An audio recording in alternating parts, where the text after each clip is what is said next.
ஓரான் பாமுக் எழுதிய என் பெயர் சிவப்பு. இந்நாவலைப் பற்றிய கட்டுரை. எழுதியவர் கலிபோர்னியாவில் வசிக்கும் திரு பத்மநாபா அவர்கள். என் பெயர் சிவப்பு. கலை, வரலாறு மற்றும் அடிப்படைவாதத்தின் மோதல். கலையும் கொலையும் வரலாறும் தத்துவமும் பின்னிப் பிணைந்த ஒரு உன்னத படைப்பு. நோபல் பரிசு பெற்ற துருக்கிய எழுத்தாளர் ஓரான் பாமுக்கின் என் பெயர் சிகப்பு, மை நேம் இஸ் ரெட்.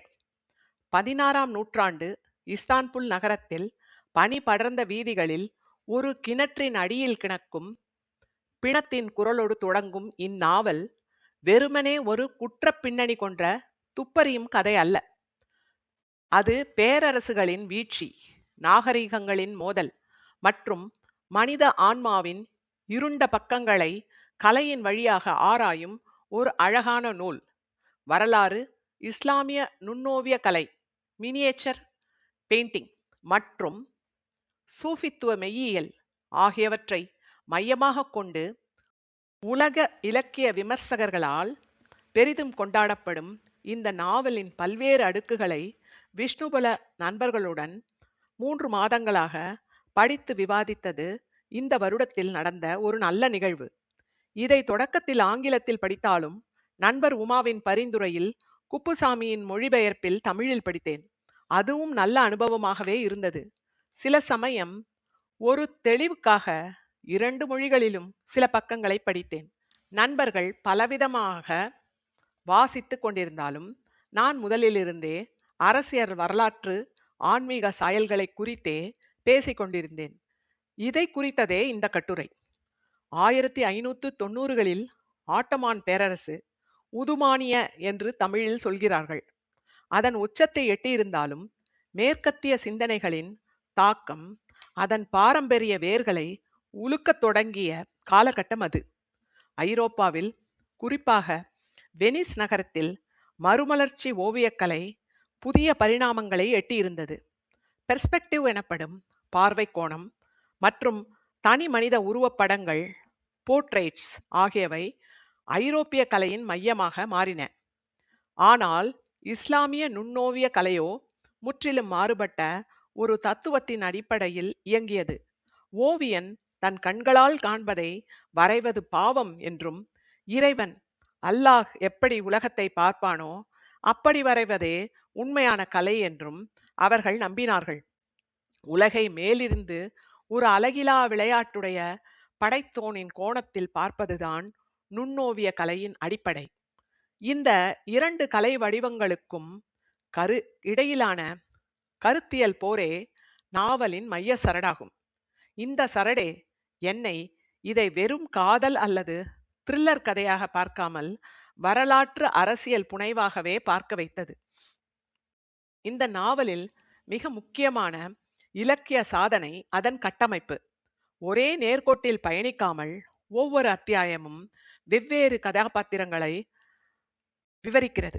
கொலையாளி, கொல்லப்பட்டவன், ஒரு நாய், ஒரு நாணயம், வரைபடத்தில் உள்ள ஒரு மரம் மற்றும் சிவப்பு நிறம் கூட தன் கதையை தானே சொல்கிறது.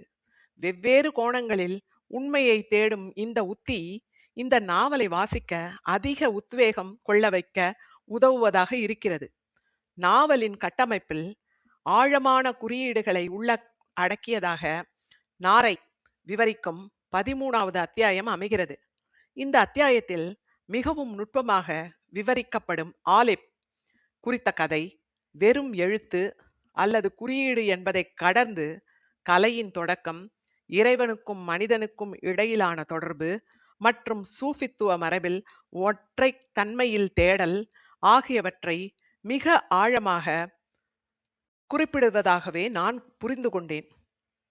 ஆலிஃப் என்பது அரபி மொழியில் முதல் எழுத்து மட்டுமல்ல, அது பிரபஞ்சத்தின் ஆரம்ப புள்ளியாகவும் ஒட்டுமொத்த படைப்பின் இரகசியங்களை உள்ளடக்கிய ஒரு தெய்வீக நுழைவாயிலாகவும் உருவகப்படுத்தப்படுவதாகவும் கொள்ளலாம்.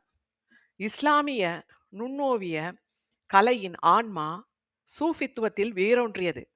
மேற்கத்திய மறுமலர்ச்சி கலை மனிதனை மையப்படுத்தியது. அது கலைஞனின் தனித்துவத்தை அல்லது அவனுக்கான ஸ்டைலை கொண்டாடியது. ஆனால் சூஃபித்துவ மரபில் கலைஞன் என்பவன் வெறும் ஒரு கருவி மட்டுமே.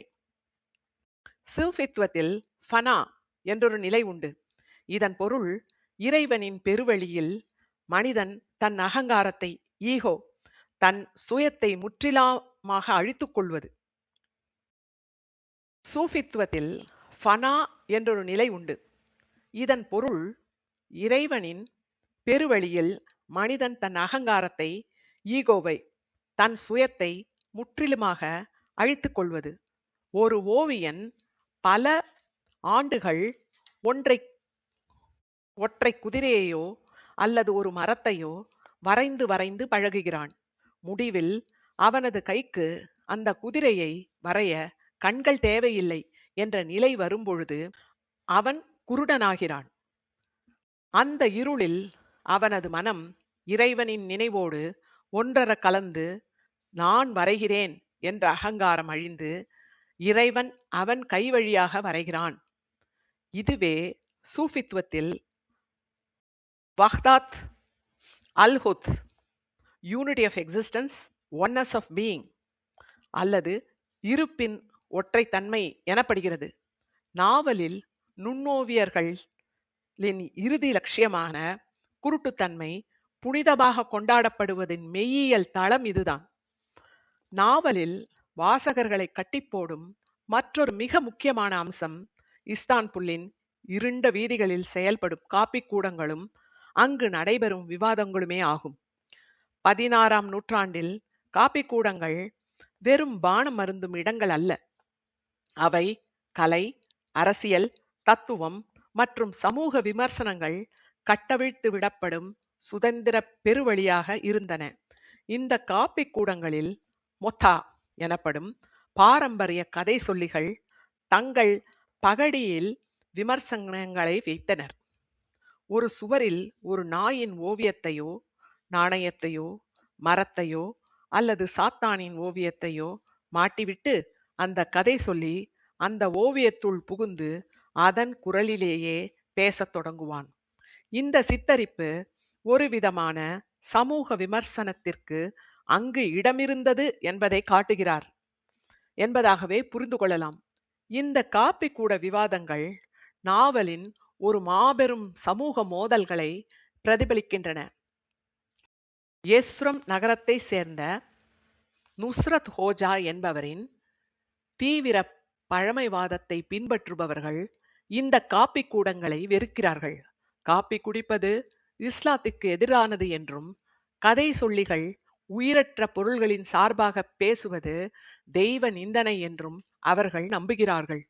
ஓவியர்கள் மற்றும் அறிவு ஜீவிகளின் கூடாரமாக இருக்கும் காப்பி கூடங்களும் அவர்களை அழிக்க துடிக்கும் பழமைவாதிகளுக்கும் இடையிலான இந்த மோதல் எந்த ஒரு சமூகத்திலும் நடக்கும் கலைக்கும் அதிகாரத்துக்கும் இடையிலான நிரந்தர போர். நாவலில் முடிவில் காப்பி கூட தாக்கப்படுவதும் கதை சொல்லி கொல்லப்படுவதும் சுதந்திர சிந்தனையின் குரல்வளை நெரிக்கப்படுவதன் வரலாற்று உருவகமாக கொள்ளலாம். நாவல் 1590களில் இஸ்தான்புல் நகரை களமாக கொண்டிருந்தாலும் அதன் வரலாற்று பார்வை ஆட்டோமன் எல்லைகளை கடந்து தாண்டி விரிவடைகிறது.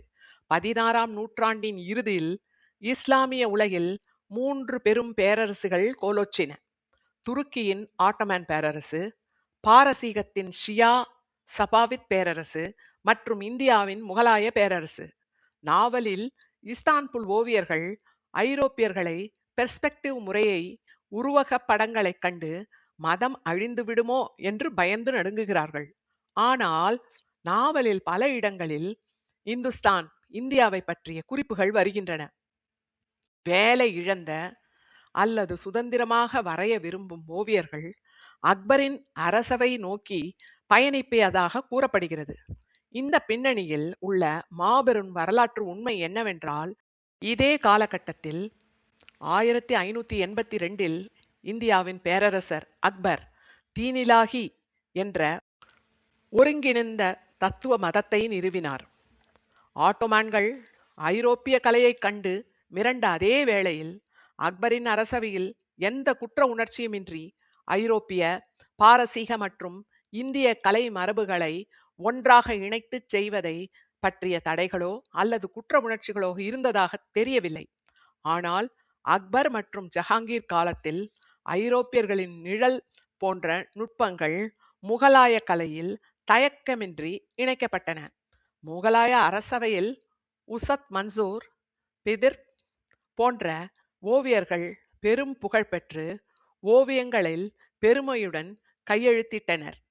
தனி மனித உருவப் படங்களை வரைந்து உருவ வழிபாடு என்ற நாவலில் நுண்ணோவியர்கள் அதை கேள்வி கேட்டுக் கொண்டிருந்த காலகட்டத்தில் முகலாய அரசர்கள் தங்கள் உருவப் படங்களை ஆயிரக்கணக்கில் வரைந்து கொண்டிருந்தனர். ஐரோப்பிய கலையை பின்பற்றி தங்கள் தலைக்கு பின்னால் ஒளி வட்டங்களை வரைந்து கொண்டனர். நாவலில் இஸ்தான்புல் ஓவியர்கள் மட்டும் அக்பரின் அரசவைக்கு தப்பி ஓடி வந்திருந்தால் அவர்கள் இருளில் ஒளிந்து கொண்டு இருக்க வேண்டியது இல்லை. கொலைகளை செய்வதிலிருந்தும் மரணத்திலிருந்தும் தப்பித்திருக்கலாம்.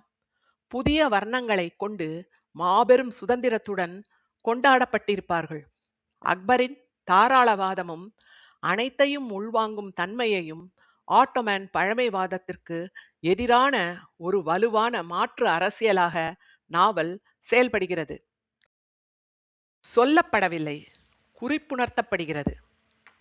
மதம் மற்றும் கலையின் எதிர்காலம் என்பது தூய்மைவாதத்தில் இல்லை, மாறாக அக்பர் முன்னெடுத்த கலாச்சார இணைப்பில்தான் இருக்கிறது என்பதை பாமுக் மறைமுகமாக உணர்த்துகிறார். நாவலில் வரும் ஓவியர்கள் அனைவரும் ஒருவரை தெய்வமாக வழிபடுகிறார்கள் என்றால் அவர் பாரசீகத்தை சேர்ந்த மாபெரும் ஓவியர் பிசாத். அவர் சக்பாவித் மரபின் முன்னோடி. ஆட்டோமான்களுக்கும் சக்பாவித் பேரரசுக்கும் இடையே நடந்த போர்களின் விளைவாக தப்ரீஸ் போன்ற மகத்தான கலை நகரங்கள் வீழ்ந்தன. நாவலில் பழைய மாஸ்டர்கள் படும் துயரம் என்பது வெறுமனே ஒரு ஓவிய கலையின் துயரம் அல்ல, அது மாபெரும் சக்பாவித் பாரசீக மெய்யியலின் வீழ்ச்சி.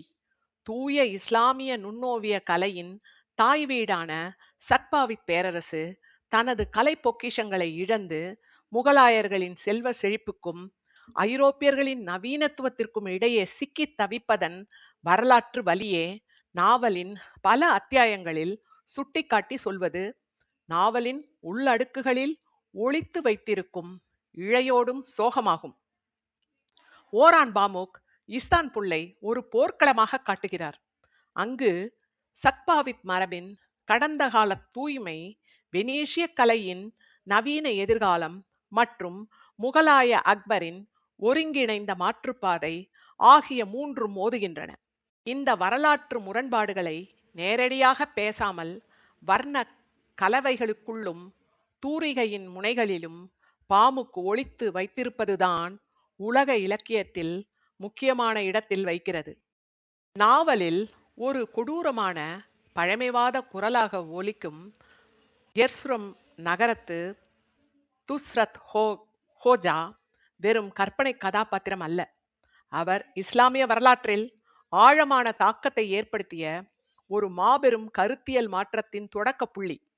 வரலாற்று பதிவுகளின்படி இந்த கதாபாத்திரம் 16ஆம் நூற்றாண்டின் பிற்பகுதியில் 17ஆம் நூற்றாண்டில் ஆட்டோமன் பேரரசில் பெரும் செல்வாக்கு செலுத்திய காத்தீசா தேலி இயக்கத்தின் உருவாக்கமாகும்.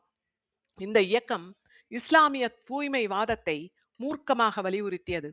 சூஃபித்துவ தத்துவங்கள், தர்கா வழிபாடுகள், காப்பிக்கூடங்கள், இசை மற்றும் நுண்ணோவியங்கள் போன்ற அனைத்தையும் பிதத் மார்க்கத்தில் புதிதாக வந்தவை என்று இவர்கள் கடுமையாக எதிர்த்தார்கள். மார்க்கத்தின் பெயரால் கலையையும் தத்துவத்தையும் அழிக்கும் இந்த மனநிலையை ஓரான் பாமுக் மிக கூர்மையாக விமர்சித்துள்ளார். நாவலில் இஸ்தான்புல் வீதிகளில் நுஸ்ரத் ஹோஜா நிஜத்தில் காத்தீசா தேலி விதைத்த இந்த பழமைவாதத்தின் வித்துகள்தான் பின்னர் பல சதாப்தங்கள் கழித்து 18ஆம் நூற்றாண்டில் அரேபிய பாலைவனத்தில் முகமது இன்பு அப்துல் வஹாப் என்பவரால் தோற்றுவிக்கப்பட்ட வஹாபிசம், வஹாபிய மற்றும் சலாஃபிசம், சலாஃபி இயக்கங்களுக்கான ஆரம்பகால தத்துவார்த்த அடித்தளமாக அமைந்தன. சூஃபித்துவத்தின் ஃபனா, இறைவனோடு ஒன்று கலத்தல் என்ற தத்துவத்தை இஸ்லாத்திற்கு முரணானது என்று இந்த மரபுவாதிகள் கருதினார்கள். நாவலில் காப்பி கூடங்களில் நடக்கும் முற்போக்கு விவாதங்களை நுஸ்ரத் ஹோஜாவின் ஆதரவாளர்கள் அடித்து நொறுக்குவது ஒரு வரவிருக்கும் மாபெரும் கலாச்சார அழிவின் முன் அறிவிப்பாகவே சித்தரிக்கப்பட்டுள்ளது.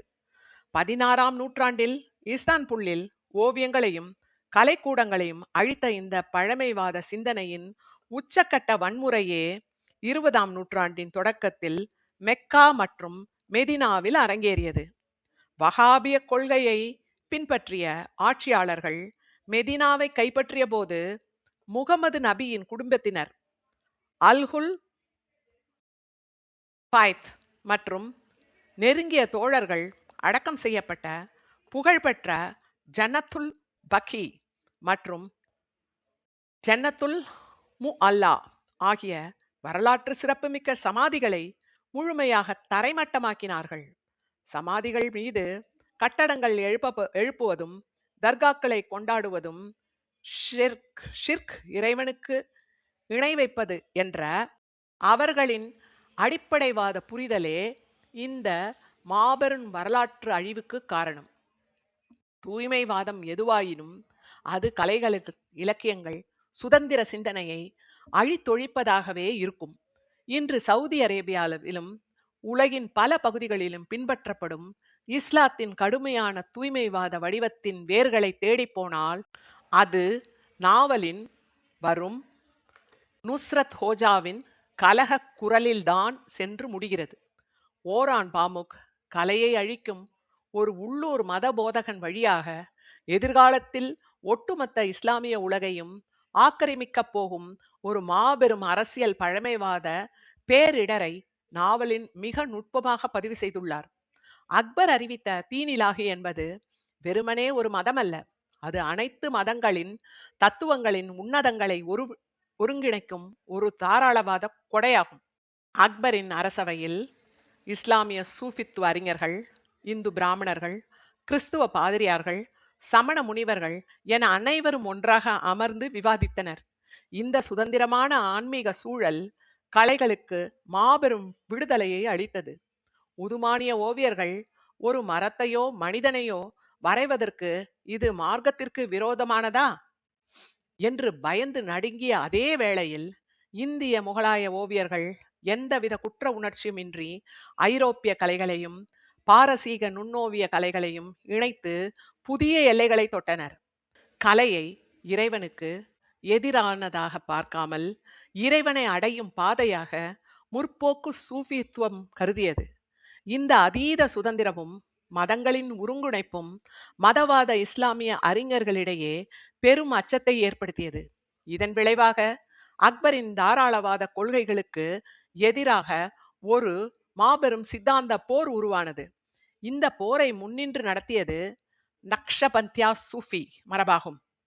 குறிப்பாக இந்தியாவில் ஷேக் அகமது சிர்ஹிந்தி என்ற நக்ஷபந்தியா அறிஞர் அக்பரின் தீனிலாகியை கடுமையாக எதிர்த்தார்.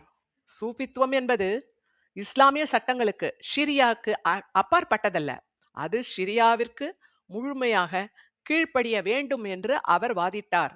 அஹ்மத் சிர்ஹிந்தி தன்னை முஜ்ரத்தின் அல்ஃபசானி 2ஆம் ஆயிரமாண்டில் சீர்திருத்தவாதி என்று அறிவித்துக் கொண்டு சூஃபித்துவத்தில் கலந்திருந்த பிற மத கூறுகள், கலைகள், தத்துவங்கள் அனைத்தையும் பிதத், மதவிரோதம் என்று கூறி தொடைத்தெறிய முயன்றார்.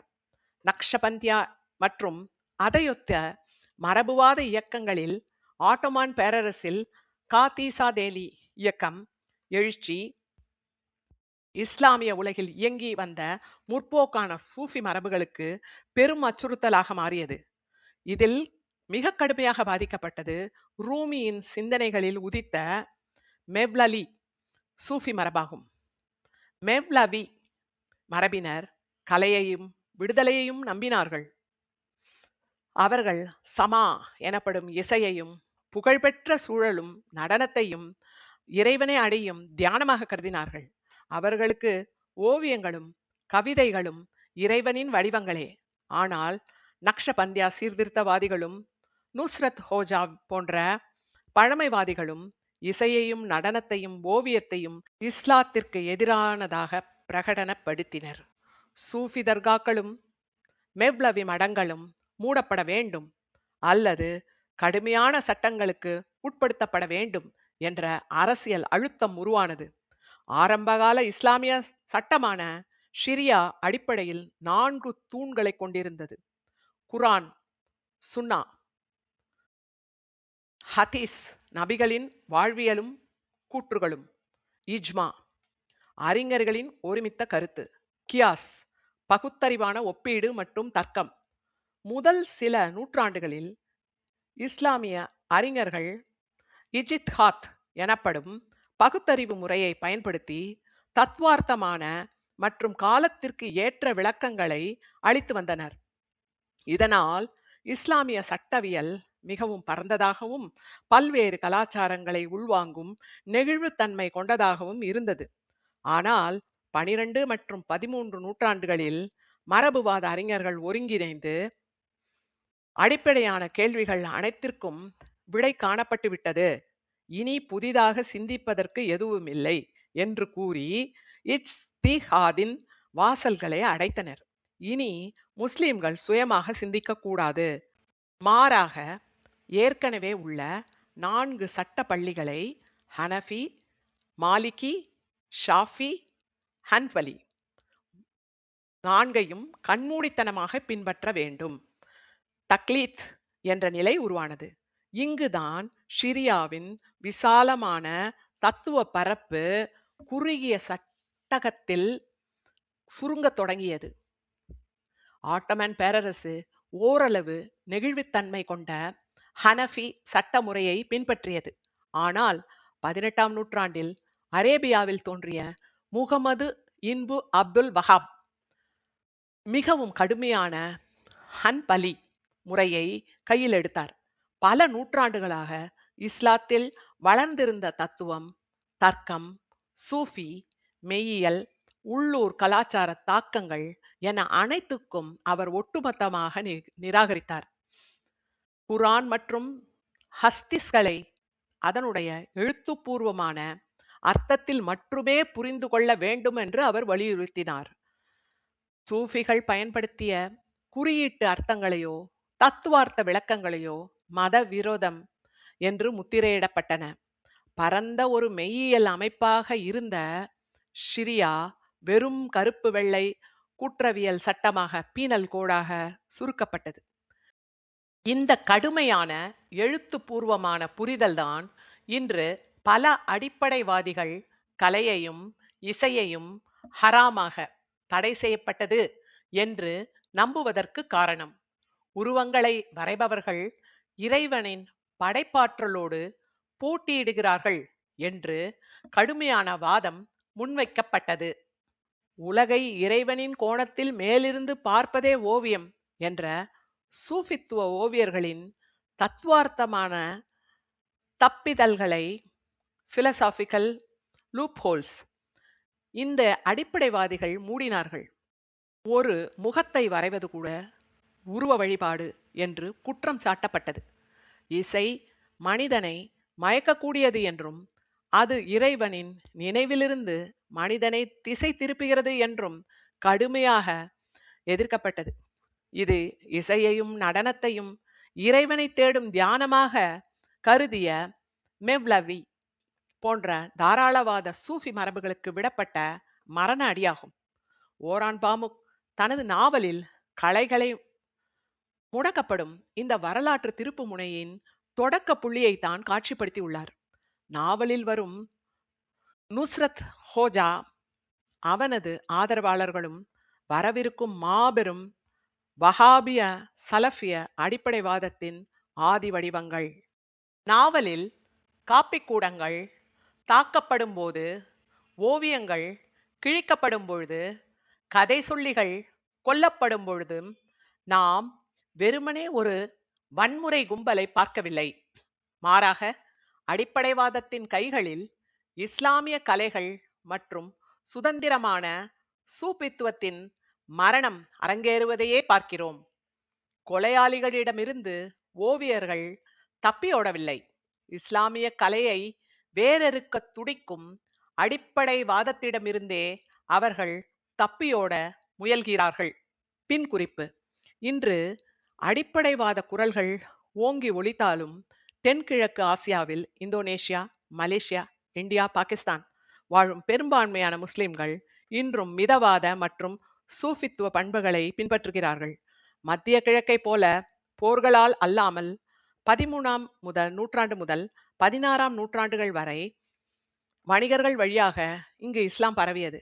குறிப்பாக குஜராத், மலபார் மற்றும் பாரசீகத்தை சேர்ந்த சூஃபி ஞானிகளே இஸ்லாத்தை கொண்டு வந்தனர். அவர்கள் உள்ளூர் இந்து பௌத்த கலாச்சாரங்களை அழிக்காமல் இஸ்லாமிய மெய்யியலோடு ஒருங்கிணைந்தனர். தோப்பில் முகமது மீரானின் 2 நாவல்கள் சூஃபி மரபை எப்படி வஹாபிய மாற்றம் கொஞ்சம் கொஞ்சமாக மாற்றுகிறது என்பதை பற்றி பேசியிருப்பார். இன்றும் இங்குள்ள மக்கள் தர்காக்கள் மற்றும் ஞானிகளின் சமாதிகளுக்கு மாபெரும் ஆன்மீக பயணமாக செல்வதை செய்கின்றனர். வஹாபியர்கள் இதை ஹராம் என்றாலும் கூட்டம் சென்று கொண்டுதான் இருக்கிறது. இந்தோனேஷியாவில் மிகப்பெரிய இஸ்லாமிய அமைப்பான நஹ்தலத்துல் உலாமா 9 கோடிக்கும் அதிகமான உறுப்பினர்களை கொண்ட இந்த அமைப்பு அரபு மயமாக்கலையும் வஹாபியத்தையும் கடுமையாக எதிர்க்கிறது. உள்ளூர் கலாச்சாரத்தை மதிக்கும் இஸ்லாம் நுசந்தரா என்ற மிதவாத தத்துவத்தையே இவர்கள் முன்னிறுத்துகிறார்கள். பெரும்பான்மை முஸ்லிம்கள் மிதவாதிகளாக அமைதியாக தங்கள் அன்றாட மத பழக்கங்களை பின்பற்றும் அதே வேளையில் 1970களுக்கு பிறகு வளைகுடா நாடுகளின் பண பலத்தாலும் இங்கு அடிப்படைவாதம் இறக்குமதி செய்யப்பட்டது. அரசியலையும் நவீன ஊடகங்களையும் கையில் எடுத்துக்கொண்ட இந்த சிறுபான்மை அடிப்படைவாதிகளின் குரல்களே அரங்கில் சத்தமாக ஒலிக்கின்றன. பெரும்பாலும் இஸ்லாம் பற்றிய பொது புரிதல்களும் இதை ஒட்டியே இருக்கிறது. கட்டுரை நிறைவு. நன்றி.